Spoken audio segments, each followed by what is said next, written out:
इसके पहले हम नेक्रोसिस पढ़ चुके थे, सेल डेथ का एक टाइप नेक्रोसिस पढ़ चुके थे। अभी हम पढ़ेंगे अपोप्टोसिस। अपोप्टोसिस हम फर्स्ट ईयर में पढ़े थे, जैसे कि पढ़े थे प्रोग्राम। हमें क्या पता है अपोप्टोसिस मतलब प्रोग्राम सेल डेथ। यहाँ पर थोड़ा सा नया होगा, जैसे कि caspase dependent program cell death. यहाँ पे थोड़ा ये नया होगा, caspase dependent program cell death. और इसी में एटीपी यूज़ होता है, एटीपी यूजेस। अगर हम इसे नेक्रोसिस से कंपेयर करेंगे तो नेक्रोसिस में हमारा एटीपी यूज़ नहीं होता था।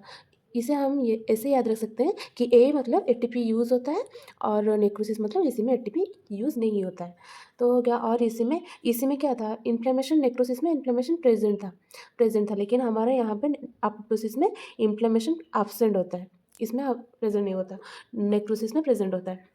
अगर हाँ, अगर यहाँ पे अपोप्टोसिस को हम फिजियोलॉजिकल मतलब क्या होता है, डे टू डे लाइफ में हम कहाँ पे देखते हैं, और पैथोलॉजिकल। फिजियोलॉजिकल जैसे कि ऑर्गेनोजेनेसिस, और इसे हम बोल सकते हैं एम्ब्रियोजेनेसिस। इसका एग्जाम्पल में आता है हैंड। अगर इसका डिफेक्ट हुआ, मतलब defect in apoptosis causes syndactyly, मतलब क्या होता है, fusion of fingers. Fusion of fingers इंडक्टिली होने से फ्यूजन ऑफ फिंगर्स हो जाता है।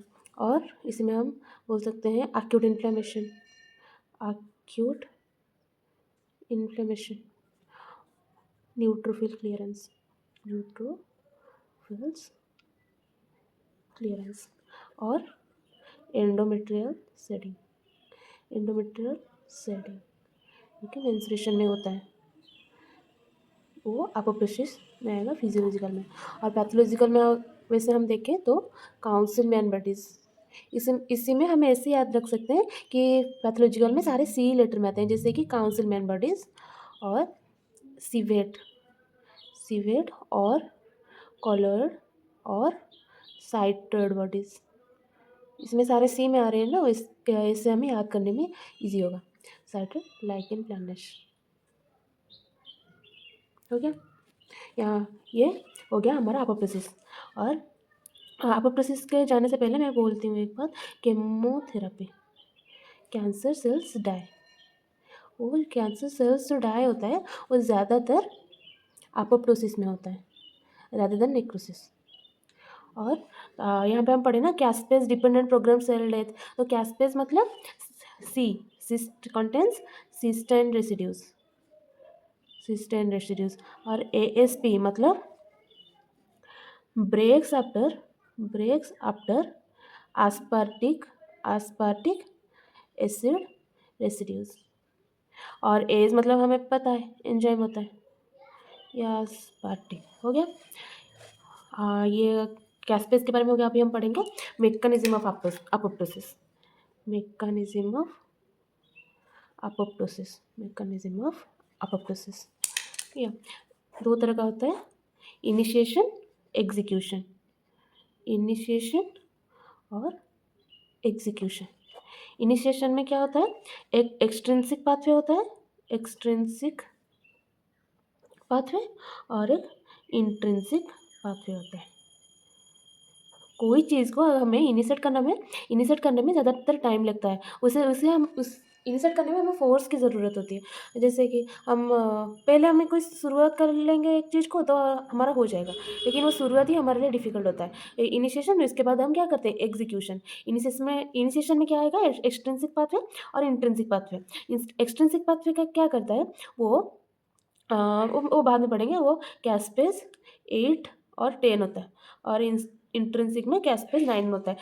वो क्या करता है ना, प्रो कैस्पेज 8-10 को कैस्पेज 8-10 में कन्वर्ट होता है, और इंट्रिंसिक में कैस्पेज 9 को होता है, और एग्जीक्यूशन में caspase 3-6-7।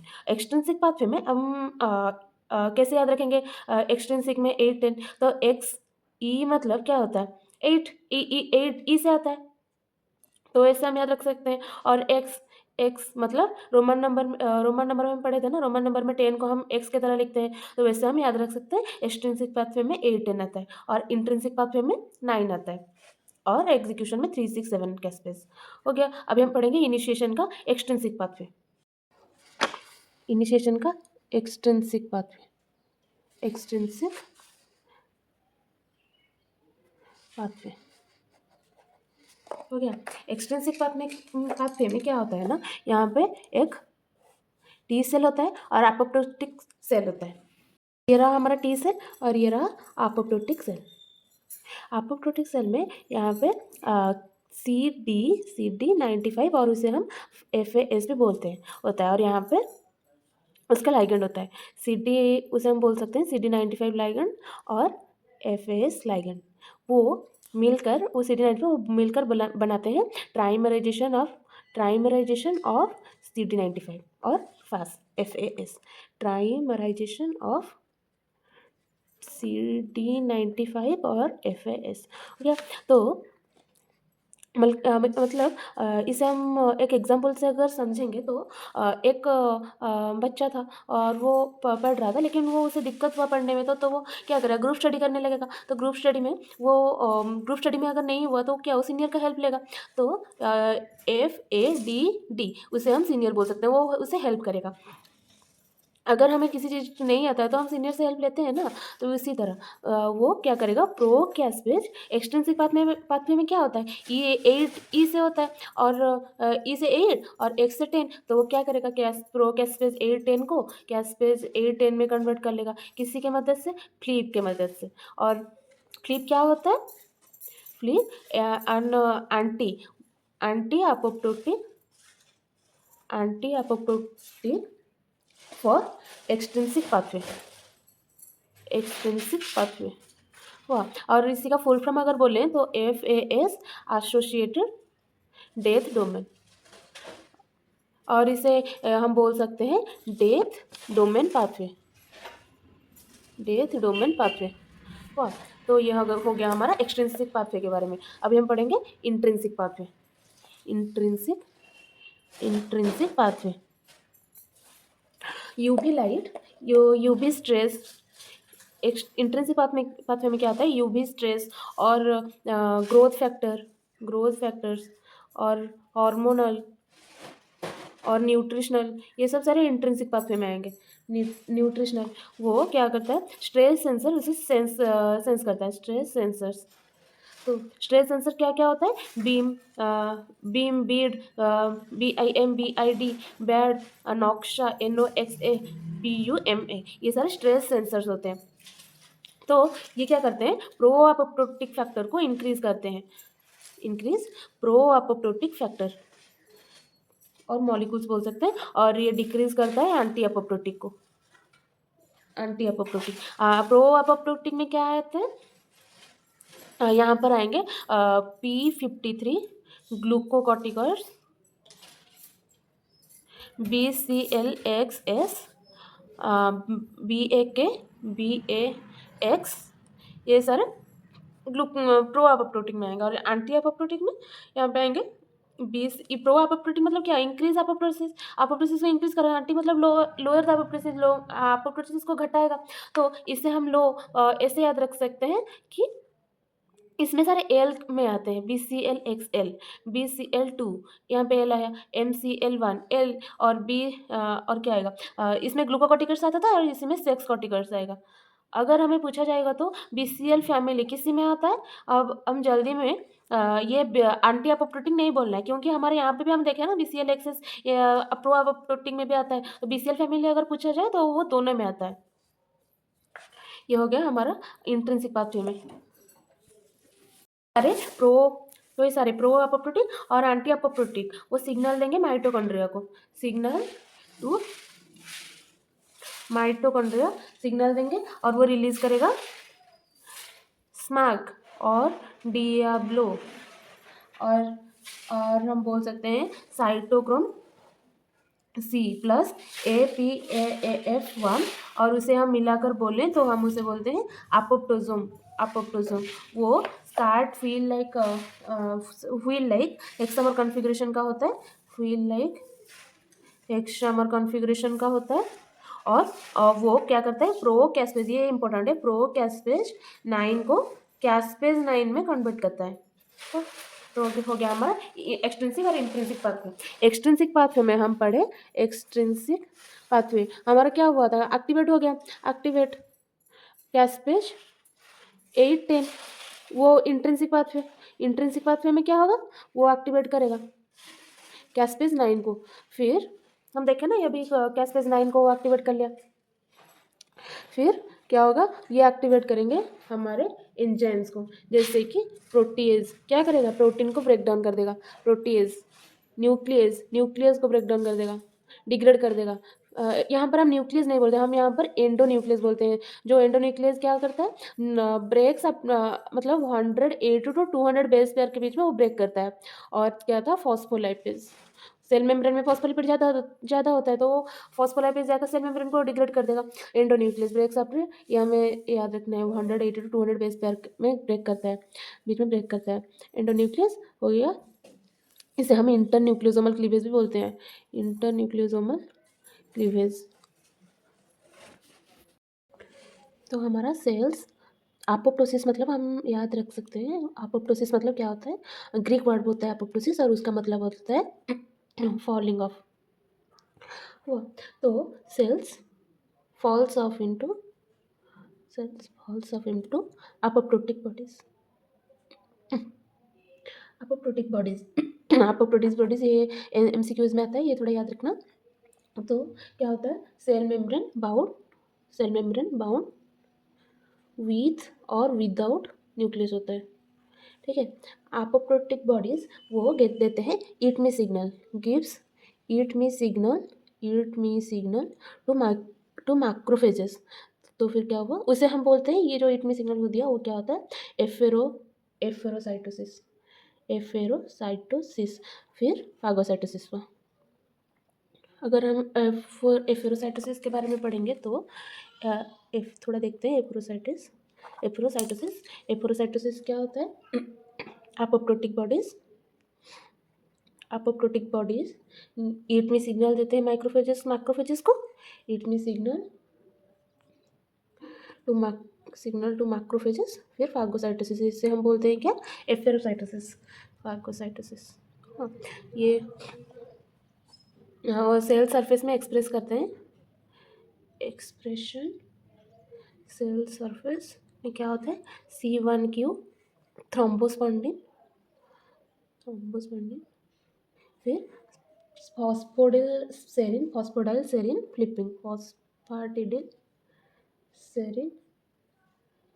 Flipping.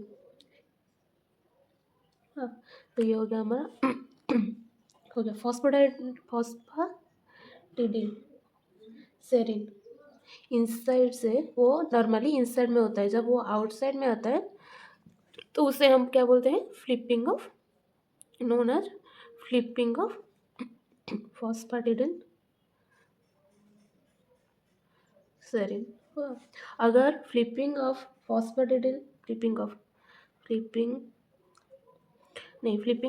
C1q thrombospondin phosphatidyl serine, वो देंगे सिग्नल टू मैक्रोफेजेस देते हैं। फिर हमारा फागोसाइटोसिस होता है, ठीक है।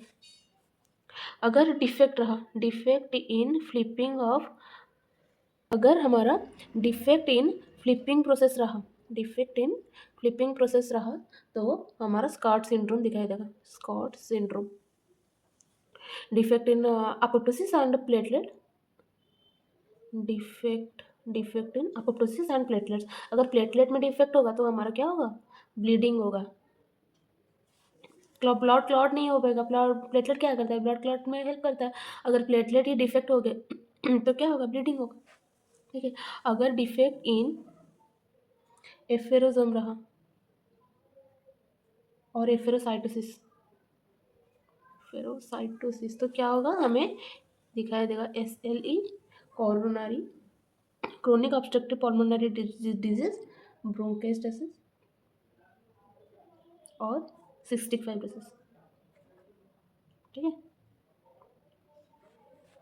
अभी हम एक क्वेश्चन पूछ सकते हैं, आप लोग एक क्वेश्चन पूछ सकते हैं कि कैंसर सेल्स एपोप्टोसिस होने के बाद भी कैंसर सेल्स कैसे सर्वाइव करते हैं, how do cancer cells survive. क्योंकि कैंसर सेल्स एक्सप्रेस CD47, जो कि क्या होता है, ईट में सिग्नल, वो सारे क्या देते थे, sorry do not eat me signal देते हैं, do not eat me signal देते हैं, इसीलिए हमारा कैंसर सेल सर्वाइव कर जाते हैं। वो do not eat me signal to macrophages देते हैं, माइक्रोफेजेस। फिर एक अपडेट है रॉबिन्स 10th एडिशन में, अपडेट इन रॉबिन्स हम पढ़े ना, pro apoptotic molecules, pro apoptotic molecules क्या क्या था प्रो अपोप्टोटिक में? P53 glucocorticoids, backs P53 BCLXS। यहाँ पर मॉलिक्यूल्स लिख रही हूँ, यहाँ पे स्ट्रक्चर उसका। एंटी अपोप्टोटिक में क्या था हम पढ़े ना अभी, BCLXL BCL2 MCL1, ये सारे क्या थे? एंटी अपोप्टोटिक में आ रहे थे ना, MCL1। और स्ट्रेस सेंसर भी पढ़े ना, स्ट्रेस सेंसर क्या था? BIM, BID, BAD, NOXA, PUMA, ये सारे क्या स्ट्रेस सेंसर में आते थे। उसका स्ट्रक्चर BH फैमिली में कैसे डिपेंड करता है वो हम कैसे याद रखेंगे? प्रो मतलब कितने लेटर का होता है? 3 लेटर का, तो वो BH3 फैमिली ऐसे याद रख सकते हैं, BH1 to 3 फैमिली। एंटी कितने लेटर का होता है? 3 लेटर का, ये 4 लेटर का, तो BH1 to 4 फैमिली। वाह। फिर स्ट्रेस को हम ऐसे याद रख सकते हैं, STRESS, ये तीनों एस को ट्री होगा ना, तो BH ओनली वो BH3 पर डिपेंड होता है। वाह। अभी हम पढ़ेंगे identification apoptosis, identification of apoptosis, identification of apoptosis. ठीक है, इसमें मार्कर्स होता है, मार्कर्स जैसे कि एनेक्सिन 5, मार्कर्स में आता है आइडेंटिफिकेशन ऑफ अपोप्टोसिस, मार्कर्स में एनेक्सिन 5 हो। मॉलिकुलर मार्कर अगर उसके साथ पढ़ें तो क्या होता है? CD95, और उसे क्या बोलते हैं? FAS, एक्सट्रिंसिक पाथ में हम पढ़े थे। फिर हम पढ़ेंगे उसका स्टेन, अगर पढ़ें स्टेन में क्या होता है? TUNEL stain, TDT UDP nick end labeling stain. ठीक है, टॉनेल स्टेन वो अपोप्टोसिस में पॉजिटिव होता है, अपोप्टोसिस में पॉजिटिव, और नेक्रोसिस में नेगेटिव, ऐसे याद रख सकते हैं। नेगेटिव N आता है, नेक्रोसिस में N आता है, तो नेक्रोसिस में नेगेटिव, अपोप्टोसिस में पॉजिटिव। हाँ ठीक है। फिर हम अगर उसे माइक्रोस्कोपिक एग्जामिनेशन, अगर हम माइक्रोस्कोप में देखेंगे तो क्या दिखाई देगा? सेलुलर श्रिंकेज दिखाई देगा, सेलुलर श्रिंकेज। फिर साइटोप्लाज्म पिंक कलर का दिखाई देगा, इसिनोफिलिक, और न्यूक्लियस ब्लू। फिर न्यूक्लियर क्रोमाटिन कंडेंसेशन दिखाई देगा, न्यूक्लियर क्रोमाटिन कंडेंसेशन। और ये हमारा याद रखना इंपॉर्टेंट है, हॉलमार्क ऑफ अपोप्टोसिस होता है, हॉलमार्क ऑफ अपोप्टोसिस। ठीक है, ये हो गया आइडेंटिफिकेशन ऑफ अपोप्टोसिस। और एक छोटा सा बात बोलती हूँ, एनेक्सिन 5 एक होता है, और एनेक्सिन A1 होता है। एनेक्सिन बी मतलब क्या? पेंटा मतलब अपोप्टोसिस, कैसे याद रखेंगे? ए से एनेक्सिन, P पेंटा भी हो गया। और A1 में क्या होता है? Hair cell leukemia. ठीक है, ये हो गया हमारा। और एक DNA जेल इलेक्ट्रोफोरेसिस में हमारा मतलब एक होता है DNA दिखाई देता है, DNA इंटैक्ट का, और एक होता है स्टेपलैडर पैटर्न, DNA का स्टेपलैडर पैटर्न, स्टेपलैडर के जैसे होता है, उसमें हमारा ज़्यादातर अपोप्टोसिस दिखता है, अपोप्टोसिस rather than नेक्रोसिस से हमें अपोप्टोसिस दिखता है। और एक होता है स्मीयरिंग पैटर्न नेक्रोसिस का, स्मीयरिंग पैटर्न, जिसमें हम नेक्रोसिस ज़्यादातर दिखता है, ऐसे हम याद रख सकते हैं M, और इसमें आता है नेक्रोसिस ज़्यादातर दिखता है देन अपोप्टोसिस। हाँ ठीक है, अभी हमारा अपोप्टोसिस खत्म हो गया। अब अपोप्टोसिस में हम क्या क्या पढ़े?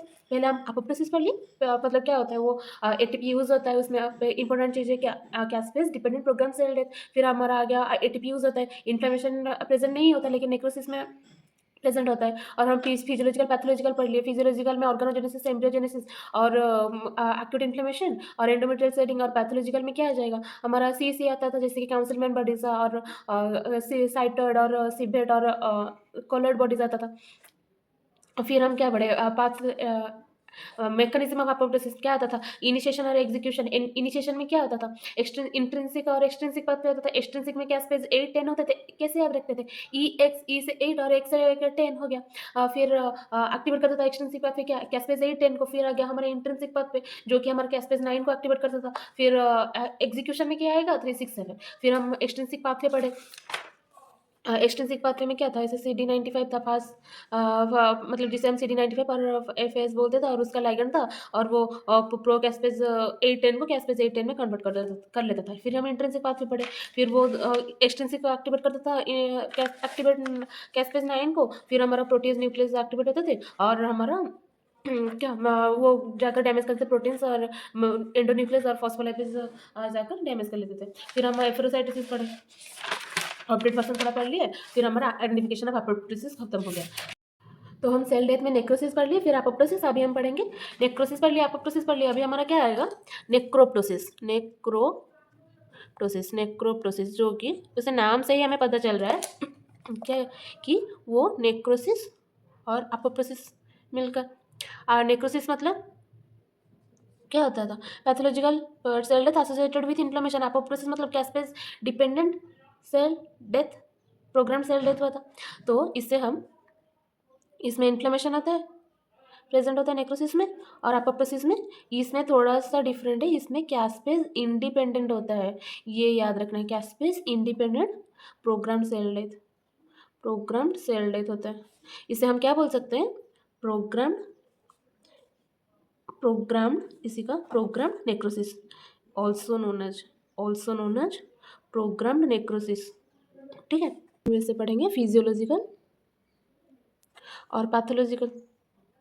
फिजियोलॉजिकल में क्या होगा, मैमालियन ग्रोथ प्लेट फॉर्मेशन, वो फिजियोलॉजिकल में आता है, मैमालियन ग्रोथ प्लेट फॉर्मेशन। और पैथोलॉजिकल में क्या आता है, steatohepatitis, pancreatitis, reperfusion post myocardial infection, reperfusion injury post myocardial infection. ठीक है, और CMV कैस्पेज इनहिबिटर्स प्रेजेंट होता है, कैस्पेज इनहिबिटर्स प्रेजेंट। CMV क्या करता है, किल्स बाय नेक्रोप्टोसिस। ठीक है, फिर हम पढ़ेंगे mechanism of necroptosis. Mechanism of necroptosis. ठीक है, मैकेनिज्म ऑफ नेक्रोप्टोसिस में क्या होता है ना, binding of TNF and TNF receptor होता है।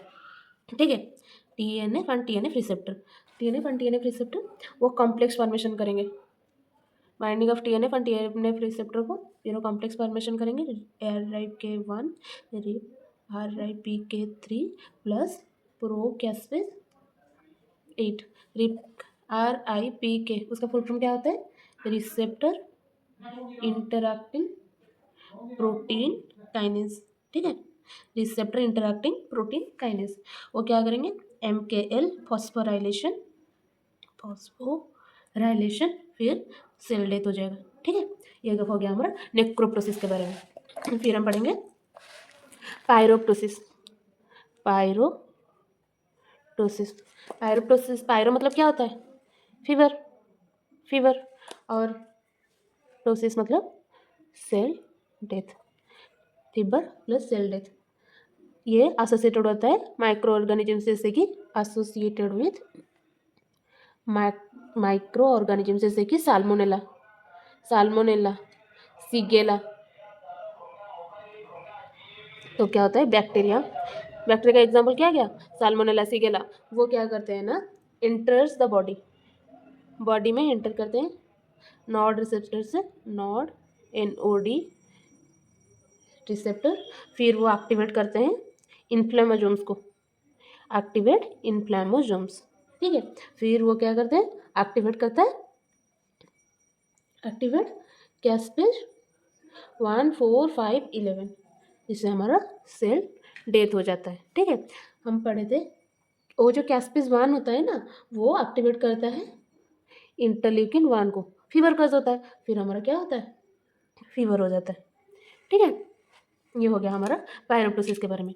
हम देखेंगे अनागाइज, जो कि एक टाइप होता है अपोप्टोसिस का, टाइप ऑफ अपोप्टोसिस, और वो उसका कॉज क्या होता है, due to lack of natural environment, natural environment के कारण वो हमारा होता है। ठीक है, ये हो गया हमारा क्या, हम पढ़ लिए सेल डेथ, अपोप्टोसिस, फिर पायरोप्टोसिस, एनालिसिस। ठीक है,